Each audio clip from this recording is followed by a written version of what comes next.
I think it's time for a rebellion, not just a please let us out of your state. No, I think it's time we need to put up a fence and say we'll live on this side, you stay on your side. I guess that's kind of definition of a state border, isn't it? But there's a movement to move Idaho's border from those living in Oregon. And this rebellion, this Greater Idaho Rebellion, has been a vocal push by several conservative counties of the Beaver State to become part of the Gem State. We talked about it for several years. Since it began, 13 counties, mostly from the eastern and southern part of Oregon, have voted to have their county commissioners meet regularly to talk about it. And they have. But then last November, there was a push in Malheur County to stop those meetings since they really haven't amounted to anything. Except the voters in Oregon's largest county by land decided they didn't want to stop talking about it. And today they talked about it again with their county commissioners. Malheur County is one of 5 counties that has not sent a letter to the Oregon legislature to encourage lawmakers in Salem to address the Greater Idaho issue.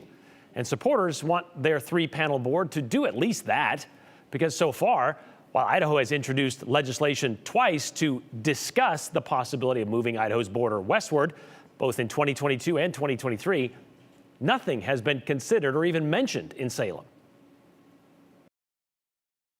People say how impossible it is to think about moving the border. I'm telling you, I think it'd be easier to move the border than it's going to be to change the legislature in the state of Oregon the way that it's made up right now.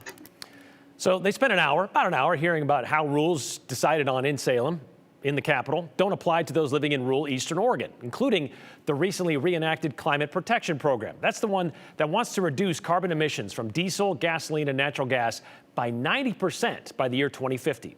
They want to do it by 50% by the year 2035. It went back into effect the beginning of this year, which hasn't gone over well with farmers who rely on diesel tractors and trucks. Today's meeting just ended without a decision. So we reached out to see if the Malheur County Commissioners plan to write that letter to the lawmakers, but we've yet to hear back. We do know Malheur County Representative plans, that'd be Mark Owens, he plans to introduce a bill to ask for an investigation into what it would mean and what it would take to move Idaho's border.